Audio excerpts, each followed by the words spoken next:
24-30 लगा सकते हैं वो। अगर किसी पास गहरा खेत तो 31-40 ले जा सकते हैं। तो ये 3 किस्म ऐसी है जो आपके मिट्टी के लिए, आपके मौसम वातावरण के लिए हम बहुत अनुकूल है। समझ रहे बात को? प्रतिकूल बिल्कुल नहीं है। मतलब आपके यहाँ होना ही होना है 24-23 को। 24-30 लगा देंगे तो होना ही होना है। तो होने होना है। हाँ, आपकी मिट्टी के लिए है। मतलब समझ रहे हैं, हर धान जैसे होता है, हर एक एरिया के लिए अलग अलग। जैसे पत्थल गांव साइड जाएंगे तो 24-23 उतना अच्छा नहीं जितना हमारा जमुना अच्छा है। समझ रहे? रायपुर साइड जाएगा 24-23 उतना अच्छा नहीं जितना जमुना हमारा अच्छा है। तो कंपनी भी यही करती है, जहाँ जिस एरिया में हमारा धान बिकता है ना सही, उसी एरिया में हम लोग क्या करते हैं, धान को बेचते हैं अपने ना। अब हमको पता है कि आपके गांव में प्रतापपुर एरिया से लेके इधर पूरा चले जाइए, बॉर्डर ऑफ नगर तक पूरा 24-23 मतलब आपकी जमीन के लिए अच्छा धान है, पैदावारी देगा ही देगा, इसलिए हम 24-23 का प्रचार प्रसार कर रहे हैं ना। ठीक है ना। आप देखिए 2-4 बातें हैं जो आपको ध्यान में रखनी पड़ेंगी। 24-23 अगर आप प्रयोग करते हैं तो पहली तो बात तो आपको पैदावारी ज्यादा लेना है। आप यही सोच के न ला रहे हैं उसको कि हमको पैदावारी ज्यादा मिलनी चाहिए उसमें ना।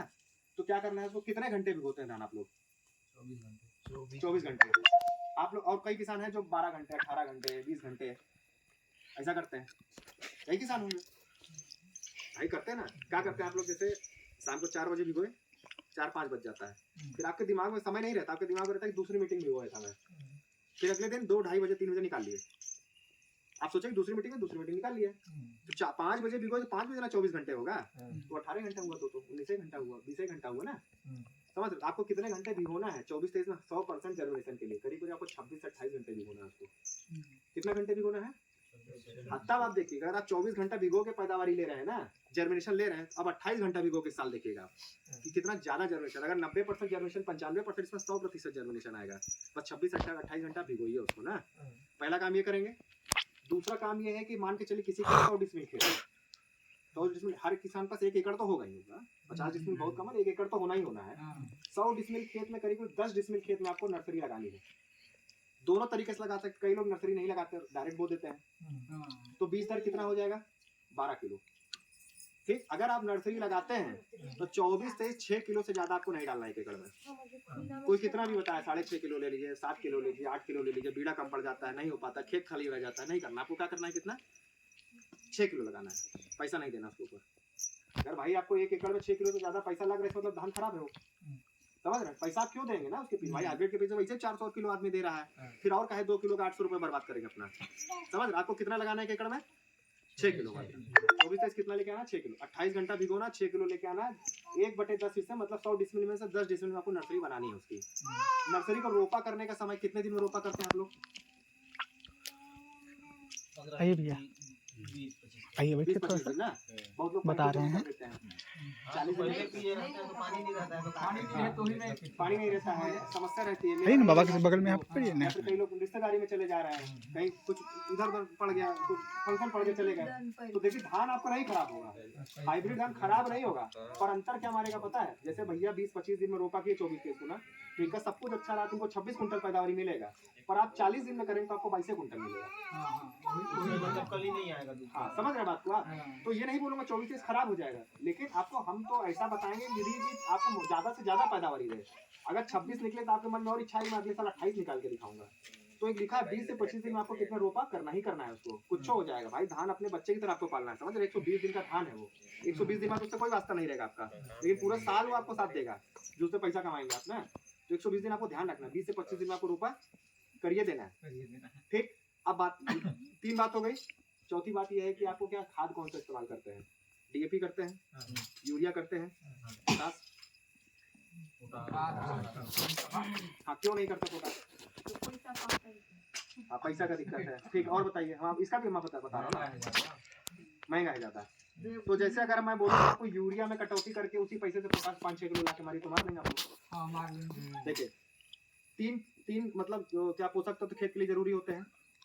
क्या होता है? फास्फोरस होता है, नाइट्रोजन होता है और पोटेशियम होता है ना। ये तो पता है आपको? नहीं पता है। चलिए मैं बताता हूँ ना। डीएपी से कहा जाता है किसमें? फास्फोरस। ठीक, एनपीके होता है ना, देखते हैं ना नंबर क्या था, 052-33 ना, 18-18 कर एनपीके लिखा रहता है ना। एन से नाइट्रोजन, पी से फास्फोरस, के से पोटेशियम। आप पैकेट ना लेके आते हैं, देखते हैं एनपीके लिखा रहता है ना, तो रेशियो है। डीएपी से कहा जाएगा फास्फोरस जाएगा, डाई अमोनियम फास्फेट होता है ना, ये फास्फोरस जाएगा। एमओपी से क्या जाएगा? पोटास जाता है, म्यूरेट ऑफ पोटास, जो के लिखा रहता है पैकेट पे। और यूरिया से क्या जाएगा? नाइट्रोजन जाएगा, है ना। अब देखिए ये कोई जानता ही नहीं, आप लोग जानते होंगे कि ज्यादा यूरिया डालना भी झुलसा को आमंत्रण देना होता है, झुलसा रोग को। मतलब है ये पता है नहीं पता आपको? तो एक कारण ये हो सकता है कि आप यूरिया में कटौती कर सकते हैं 2-4 किलो। ठीक, अब फास्फोरस देने के 2 तरीके होते हैं खेत में, या तो डीएपी का इस्तेमाल करिए आप, या तो एसएसपी का इस्तेमाल करिए। फास्फोरस 2 तरीके से दे सकते हैं खेत में, एसएसपी और डीएपी। पर यहाँ किसान एसएसपी का इस्तेमाल बहुत कम करता है, मिलता भी नहीं है और बहुत लोग कम भी करते हैं, क्योंकि यहाँ पे डिमांड डीएपी का ज्यादा रहता है, तो एसएसपी दुकानों में लाके रखते भी नहीं है। अगर आप एसएसपी केवल खेत में डालेंगे, केवल एसएसपी डाल रहे हैं, तो उसमें नाइट्रोजन खेत में आपके साथ साथ नहीं जाएगा। लेकिन आप डीएपी डालेंगे ना, तो उसमें डीएपी के में फास्फोरस साथ साथ आपको नाइट्रोजन भी 18% चला जाता है। समझ रहे? मतलब डीएपी खाद जो है आपका, वो यूरिया का भी 18% काम कर रहा है। तो जब यूरिया का 18% काम आपका डीएपी ही कर दे रहा है, तो 18% की कटौती यूरिया में कर सकते हैं नहीं कर सकते? अगर 40 किलो डालते हैं आप, तो 10% उसका कितना हो गया? 20%, 8 किलो हो गया कि नहीं हो गया? तो 40 किलो यूरिया में हम 8 किलो कटौती कर सकते हैं नहीं कर सकते आप? तो 8 किलो में आप पैसा लगा के पोटास खरीद सकते हैं नहीं खरीद सकते? आप मत डालिए ज्यादा यूरिया, ठीक ना? यूरिया झुलसा रोग का आमंत्रण दे रहा है, गिरने की संभावना बढ़ा देगा आपको। और डीएपी के थ्रू वैसे भी यूरिया जा रहा है भाई। किसान क्या करता है, 50 किलो डीएपी डाल दिया, 40 किलो यूरिया डाल दिया, तो बहुत ज्यादा नाइट्रोजन चला जा रहा है ना। समझ रहे? तो क्या करना है आपको, 8%, 6 किलो, 5 किलो अगर आपको विश्वास हो रहा है, तो आप उसको पोटास में लेके आइए खेत में ना, उसको स्प्रिंकलर। पोटास कब डालना है भाई, बहुत लोग नहीं डालते, नहीं जानते।